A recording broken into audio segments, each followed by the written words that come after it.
What is going on, guys? MitchCactus here, coming back with another Forza Horizon 5 related video.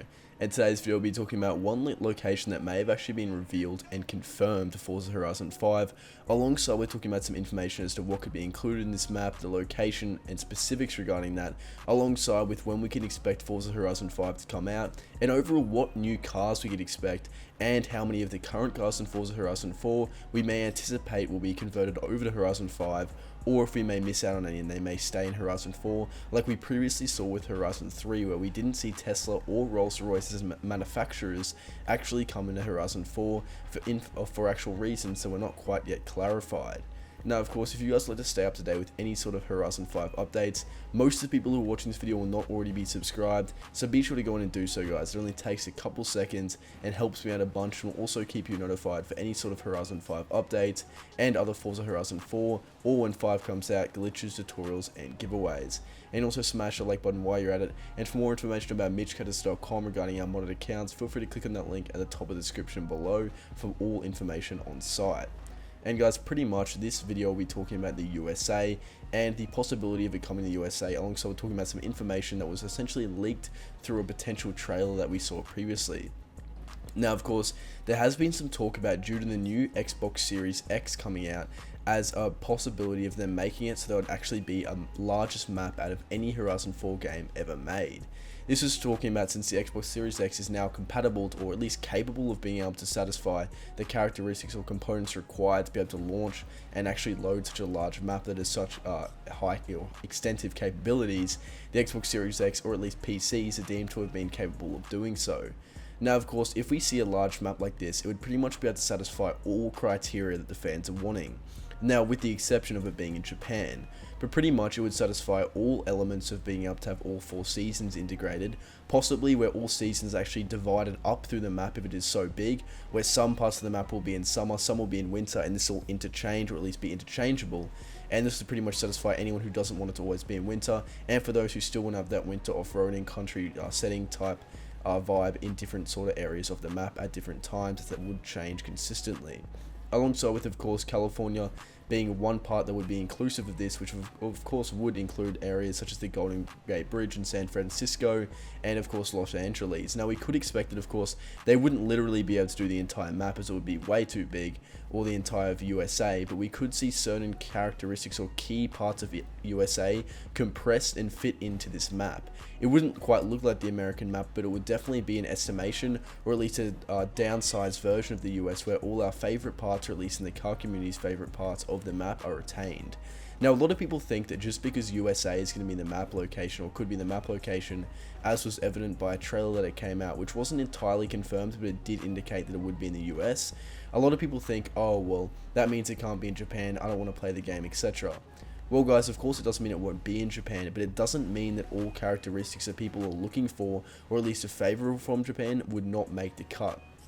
What I mean by this is a lot of the elements as to why people want Japan is they want that JDM car scene, they want those cool drifting tracks, they want the Tokyo scene, or the Tokyo drifting scene, sorry, and they want all those elements of the JDM cars that were lacking in previous Horizon games, such as bumper deletes, all the interchangeable wheel types, the proper car sounds, and I could go on and on and on. Now, this isn't the only reason people want Japan, obviously, but it is one element that could be substituted in the US. They could add a JDM car pack, or a car DLC.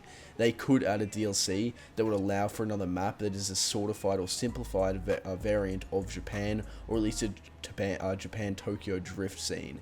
It could be something like this that could be substituted into the US map that would satisfy this element to at least a fairly significant degree. Now, not a whole lot of people were keen for the map to be in the UK, as we all know the weather in the UK can be a little bit boring, and the UK isn't really that renowned for that many supercars, or at least types of cars that were very highly anticipated, unlike we could see in Japan or the US.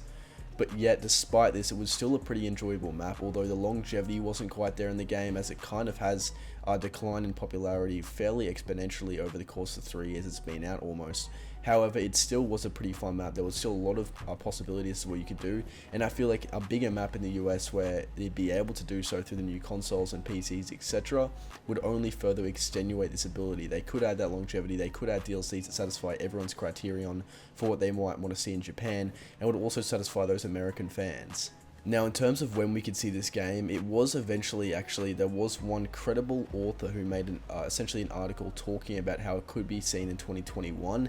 However, at this stage, there has not been enough public announcements or press regarding sort of trailers or anything for this to be likely or at least tangible. It doesn't completely disallow it as a possibility. However, typically by following previous trends of Horizon games, there would have been a little bit of press beforehand coming up to the game within a time period of at least 10 months, which could not be satisfied at this stage if they wanted to release it in September, October like last time. And of course, while keeping that in mind, we've previously always seen the games come out as in a type of template like Forza Motorsport, Horizon, Forza Motorsport, then Forza Horizon, like we saw Forza Motorsport. We saw Horizon 3, then we saw Motorsport 7, then we saw Horizon 4. You'd expect to be Motorsport 8. However, considering the huge bracket between the commercial success of Horizon games and Motorsports, it's entirely possible that Forza, or at least Playground Games / Xbox, could be entirely focusing on Horizon games as a franchise opposed to Motorsport, considering how much more successful it has made them in terms of their commercial point or at least prevalence within the gaming community and overall revenue. So that is something that you'd have to consider. But overall, I'd say it'd be more likely to come out in 2022. I do think 2023 is a little bit of a reach. Going from a 2-year bracket between every Horizon game to almost 5 years is massive. And considering Horizon 4 has pretty much peaked the Forza community and the anticipation towards the game, I feel like 2023 would be a bit of a reach. I'd say it would be more likely to either be that September, October point in 2022, or even earlier to make up for the long anticipated wait. In terms of cars, I feel like there will be a lot of new cars that have come out that would represent the hypercar or supercar scene at the time of 2020 to 2022. We would see a lot of other cars, and maybe even a fair few of the cars from Horizon 4 would make their way into Horizon 5. It's kind of hard, and there's not really that much of a reason for them to cut back on cars. If we're going to see a way bigger map due to the Xbox Series X and new PCs being able to handle it, there's not really a reason that we wouldn't be able to handle a larger amount of cars in the game. There's not really that much of a reason why they need to cut down on them. Overall, having a bigger auto show, a bigger auction house is not really bad in any sense for the game. It can make it a little bit overwhelming for some people in terms of what car they want to choose, but overall, it's really not something bad. If they did something like last time with the car pass where they exponentially added cars over time, it would allow this to not be too overwhelming and still keep the hype for the game exponential over time, where people are coming back for new cars, etc., instead of dumping them all in week 1 of the game coming out and people kind of losing interest from there. But guys, that's pretty much going to wrap it up for this video. I spoke about the possibility of being US, the pros and the cons, what cars we can see, when we can expect it, and a little bit of other information mixed in there too. Hope you guys all did enjoy. If you did, be sure to smash the like button and subscribe.